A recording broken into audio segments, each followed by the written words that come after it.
नमस्कार, आप सभी का स्वागत करती हूं भारत 24 पर। मैं हूं आपके साथ पूर्णिमा मिश्रा। बिहार वो जमीन जिसने राजनीति को नया आयाम दिया, वो मिट्टी जिसने देश को दिशा दी और आज एक बार फिर बिहार की राजनीति एक महासंग्राम के मुहाने पर खड़ी है। बिहार चुनाव की तारीखें नजदीक हैं और बिहार की 243 विधानसभा सीटों पर अगले 5 साल की तकदीर लिखने की तैयारी जोरों पर है। यह सिर्फ चुनाव नहीं है, यह है रोजगार, पलायन, शिक्षा और स्वास्थ्य जैसे अहम मुद्दों पर जनता का फैसला। जहां पर प्रधानमंत्री नरेंद्र मोदी की सभाओं और रोड शो में जबरदस्त भीड़ उमड़ रही है, सत्ता पक्ष अपने काम, अपनी योजनाओं को लेकर जनता के बीच है, तो वहीं विपक्ष इस बार पूरी ताकत से सरकार को घेरने की तैयारी में है। बिहार के चुनावी अखाड़े में बड़े बड़े धुरंधर उतर चुके हैं। हर पार्टी ने अपना पूरा दमखम झोंक दिया है। एनडीए बनाम महागठबंधन की सीधी टक्कर में कौन किस पर भारी पड़ेगा? युवा नेतृत्व की लहर चलेगी या अनुभवी नेताओं का जादू सिर चढ़कर बोलेगा? क्या बीजेपी सचमुच लड़ रही नीतीश कुमार के चेहरे पर चुनाव? नीतीश की पलटू राम की छवि के बावजूद आखिर क्यों है बीजेपी को इतना भरोसा? क्या इस बार पटना में बीजेपी का मुख्यमंत्री लेगा शपथ? क्या नीतीश कुमार की विदाई का वक्त आ चुका है? क्या ड्राइविंग सीट पर सचमुच बीजेपी चल रही है? नीतीश के बेटे निशांत कुमार का क्या रहेगा रोल? 29 सीटों के साथ मैदान में चिराग पासवान का क्या रहेगा किरदार? और क्या इस चुनाव में कोई तीसरा मोर्चा बाजी पलट सकता है? पीके इस सियासी समर में पास होंगे या फेल? और मुस्लिम सीटों पर क्या सोचती है जनता? कास्ट फैक्टर आखिर कितना करेगा काम? क्या बिहार में रिपीट होगा महाराष्ट्र मॉडल? लालू यादव के परिवार के आपसी झगड़ों का कितना होगा असर? बिहार के सियासी गलियारों में घूमते हुए इन सवालों का जवाब आज आपको हम दिखाएंगे the man of prediction doctor Jagdish Chandra के द्वारा द जेसी शो में बताई गई उन झलकियों में, जहां बिहार चुनाव से जुड़े हर सवाल का जवाब मौजूद है। तो हो जाइए तैयार, क्योंकि हम आपको लेकर चल रहे हैं उस चुनावी रण के विश्लेषण में, जहां बिहार के सियासी दंगल के हर समीकरण का लेखा जोखा बताया है डॉक्टर जगदीश चंद्र ने।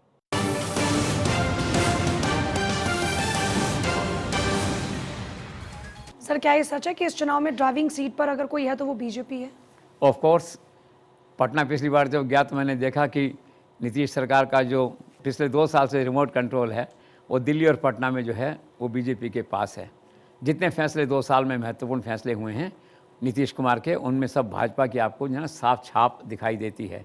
नीतीश कुमार के जो 2 मोस्ट ट्रस्टेड पर्सन हैं, ललन सिंह और संजय झा, वो अमित शाह के शरण में हैं, दिल्ली में आए दिन वहीं रहते हैं। शुरू में ऐसा लगता था कि जेडीयू ड्राइविंग सीट पे है। उस समय क्या है, उस समय भी आपका जो है बीजेपी ये ड्राइविंग सीट पे थी, लेकिन लगता ऐसा था कि वो ड्राइविंग सीट पे हैं, दूसरी पार्टी जो है।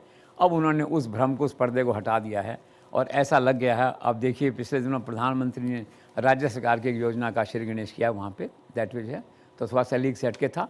तो क्लियर मैसेज है उसका कि पटना की कमान पूरे तौर पे नीतीश कुमार सरकार की कमान दैट वे जो है, और रिमोट कंट्रोल जो है वो भाजपा के पास है। दिल्ली में है, पटना में है, दोनों लेवल पे वो एग्जीक्यूट हो रहा है। सर, लालू एंड फैमिली में एक नाम का जिक्र बड़ा होता है, संजय यादव। क्या अभी भी तेजस्वी कैंप में उनका रुतबा है बरकरार? बिल्कुल है। एक्स्ट्रा कॉन्स्टिट्यूशनल लोग जो जीवन में एक बार प्रवेश कर जाते हैं बहुत मुश्किल से बाहर जाते हैं, तो इज़ नॉट एन एक्सेप्शन जो है, तो प्रभाव है उनका। वो परिवार वाले रोते रहते हैं दूसरे सब आसपास के लोग कि सारा इन्होंने कब्जा कर लिया और सारा प्लान कर लिया है, और वो उनको समझाते रहते हैं उनको कि ये प्रशांत किशोर से दूर रहो, इससे दूर रहो, उससे दूर रहो। हर आदमी का अपना गणित होता है ना, ये तो ये फैक्ट है। अब कोई तो गुण होगा उसके अंदर कि तेजस्वी यादव से गले लगाए हुए इतने टाइम से। बहरहाल आपका सवाल सही है कि ही continues to be power centre in Tejashwi camp. Sir, caste समीकरण और मुफ्त की स्कीम्स के बीच में प्रधानमंत्री नरेंद्र मोदी ने एक second generation reform, GST reform लागू किया है। सर, सवाल ये है कि इस जीएसटी रिफॉर्म क्योंकि घर घर में इम्पैक्ट कर रहा है, तो क्या चुनाव में इसका इम्पैक्ट दिखेगा? एब्सोल्युटली 100% दिखेगा। बिहार कास्ट ओरिएंटेड है, सब कुछ है, इवन देन मेरिट काउंट्स। और अगर पैकेज है मान लो 4 लोगों का या महिलाओं का ही पैकेज है मान लो, और मैं कहता हूँ 70% महिलाएं जा रही हैं एक मुश्त वोट देने इनको, बीजेपी और इनको जो है, तो अब मान लीजिए 5% इसके भी आप ऐड कर लीजिए जीएसटी के अंदर। उसके अंदर 2.5 लाख करोड़ का है रिलीफ जिसे कहते हैं, और जहाँ 12% टैक्स था वो 5% टैक्स आ गया है। और कहाँ आया है, जिन चीज़ों पे आया है, आपके घर में अगर 10 चीज़ें आती हैं तो 99% चीज़ों पे वो रिलीफ लागू होता है आज जो है। तो हर आदमी प्रभावित हुआ, चाहे 100 रुपये सही, लेकिन बिहार के आदमी के लिए और कोई भी आदमी पैसा सबको अच्छा लगता है, दैट वे जो है। अब टिकट जा रहे हैं, यहाँ से जयपुर जा रहे हैं, मान लो 300 रुपये लगता है, 200 रुपये लग रहे हैं, तो अच्छा लगेगा 100 रुपये, मुझे भी अच्छा लगेगा कि हाँ यार अच्छा है, फील गुड फैक्टर जैसे कहते हैं, अच्छा इम्पैक्ट। अमित शाह ने कहा कि बिहार में 4 बार दीपावली मनेगी, इसका मतलब क्या है? हाँ, उत्साह में कहा उन्होंने, जैसे प्रधानमंत्री ने कहा कि 2 बार दीपावली है, ठीक। उन्होंने कहा एक तो जीएसटी की दीपावली थी नवरात्र के पहले दिन, और एक ये दीपावली हम 160 सीट से जीते करेंगे, दिवाली मनाएंगे इसको। 160 का पीएम ने नहीं कहा, लेकिन भी जीतेगी सरकार, एनडीए जीतेगा।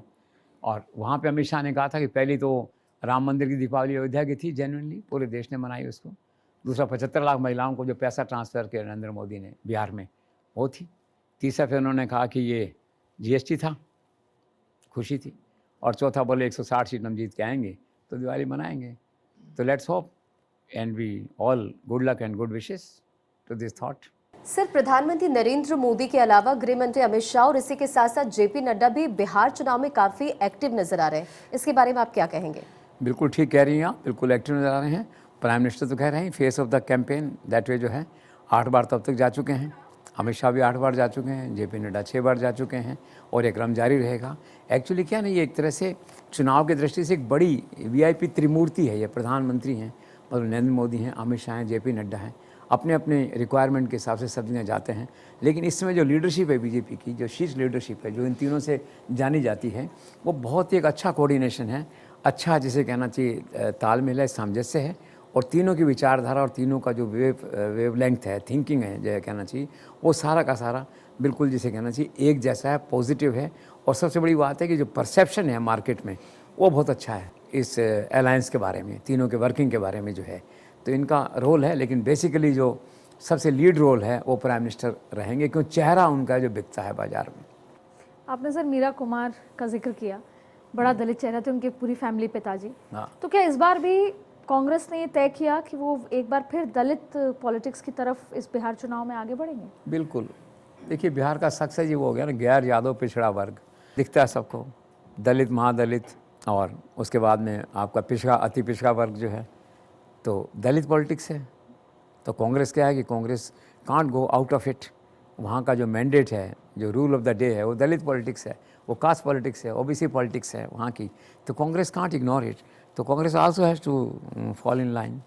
सर, वहीं कर्पूरी ठाकुर को भारत रत्न देना, उनके नाम पर यूनिवर्सिटी खोल देने जैसा फैसला आप कैसे देखते हैं? ठीक है, लोकल प्रतिभाओं का सम्मान है, और ये तो चुनाव से काफ़ी पहले ही हो गया था, दैट वे जो है, और बिल्कुल मेरिट पे फैसला हुआ है।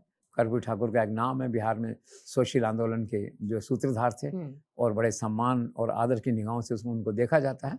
ऐसे में उनको सार्वजनिक सम्मान देना एक अच्छा प्रयास है कि ग्रास रूट पे जो टैलेंट है, जो समाज के लिए काम करता है, सोसाइटी के लिए काम करता है, उसको प्रमोट करना चाहिए। तो प्रधानमंत्री ने उसी दिशा में यह कदम उठाया, और इसकी सराहना हुई बिहार में। सर, अब बिहार में तो हो गया, क्या अब आगे चुनाव आयोग बंगाल में भी एसआईआर की एक्सरसाइज को लागू करेगा? ऑफ कोर्स 2 नवंबर से प्रोसेस चालू हो रहा है वहाँ पे। अब इससे क्या कन्फ्रंटेशन बढ़ेगा थोड़ा वहाँ, पर what to do, there is no other alternative. Supreme court decide कर चुका है, मोर और लेस डिसाइड कर चुका है, थोड़ा बहुत है वो डिसाइड हो जाएगा। और अभी तक का इंडिकेशन क्लियर है कि जो सारा प्रोसेस था वो लेजिटिमेट था, कहीं इसमें कोई मेजर इरेगुलरिटी नहीं थी। तो बंगाल में भी होगा ये, law of the land will take its course by election commission of India, इसमें कोई संदेह नहीं है। पर सर, मेरे विचार से नीतीश कुमार की विदाई इतनी आसान होगी नहीं, और अगर उनकी विदाई होगी भी तो उसका जो गाना है वो बहुत सोच समझ कर लिखना होगा। आपको क्या लगता है? ठीक है, उनकी विदाई का जो गीत है वो सोच समझ के लिखना पड़ेगा, मैं आपकी इस बात को मानता हूँ। देखो, 100% तो कोई भी असेसमेंट करेक्ट नहीं होता। हमारा बेसिक आकलन ये है कि there will be new chief minister in Patna, BJP chief minister in Patna, and rather new chief minister other than Nitish Kumar, यो मानिए इसको, ऑन 14th। अब विदाई की कहानी मुश्किल तो है, कभी तक का इतिहास रहा है कि जब भी इनकी कुर्सी के जाने का वक्त आया तो उन्हें पलटी खाई, कुर्सी को नहीं जाने दिया वहाँ से जो है। तो इस बार उनके मन में कुछ न कुछ ऐसा चल रहा होगा कि ऐसा वक्त आएगा। वो यही सिद्ध करता है कि किसी सूरत में कुर्सी को छोड़ने वाले नहीं हैं।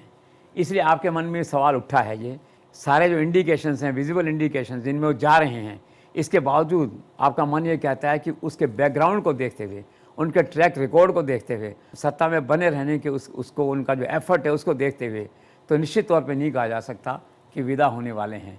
So let's see on 14th। Sir, मुख्यमंत्री के उम्मीदवार के तौर पर तेजस्वी यादव के सामने अब सबसे बड़ी चुनौती क्या देखते हैं? चुनौती यही है, ये सिद्ध करना जनता को, I am different than my father. मेरे टाइम में कोई जंगल राज नहीं होगा, मेरे टाइम में कोई स्कैंडल्स नहीं होगा, कोई करप्शन नहीं होगा, I will be fair and honest chief minister एक होता। तो चुनौती ये है जनता को कैसे भरोसा दिलाएं कि मैं लालू प्रसाद का वो बेटा नहीं हूँ, उनके संस्कारों पे चलने वाला। मेरे संस्कार डिफरेंट है, मैं उनका पुत्र हूँ, पर मेरी लीगेसी डिफरेंट है, मेरा जो वैल्यू सिस्टम वो डिफरेंट है। उनको यकीन दिलाना पड़ेगा जनता को। लेकिन वही बात है, बिहार में चूँकि कास्ट ओरिएंटेड है, इतनी मेरिट की बातें चलती नहीं हैं दैट वे जो है, तो चुनौती तो है। लेकिन जनता के दिमाग में ये कोई बहुत बहुत बड़ा कोई फैक्टर ऐसा हो कि जिन्होंने जंगल राज मान के उसको वोट नहीं देना, उनको तो नहीं देना है, लालू को, तेजस्वी को। जिन्होंने कास्ट बेसिस पे वोट डालना है वो तो डालेंगे अपना वोट जो है, बट बाय एंड लार्ज जो सिचुएशन है वो यही है। सर, भारतीय जनता पार्टी के लिए तो उसका कार्यकर्ता जो ज़मीन पर है हर जगह, वो बहुत ताकत है उनकी। और 15 अक्टूबर को प्रधानमंत्री नरेंद्र मोदी ने एक बार वो नारा दिया कि मेरा बूथ बहुत मजबूत करके एक नारा दिया है, मेरा बूथ सबसे मजबूत। सर, इसका कितना इम्पैक्ट होगा? कार्यकर्ता मोबिलाइज होगा इससे? वो देखो, एक तो नरेंद्र मोदी में जादू है, आप देखते हैं कुछ ही बोलते हैं कुछ भी करते हैं, पॉपुलर हो जाता है, नारा बन जाता है, वो जो है दैट वे अट्रैक्ट करते हैं। अब नमो ऐप पे कल उन्होंने जो है एक संवाद कर लिया इस तरह का डायलॉग जो है, और ये कहा बिल्कुल जो आप कह रही हैं कि मेरा बूथ सबसे, उनका फोकस आजकल वही है कि बूथ को मजबूत करो।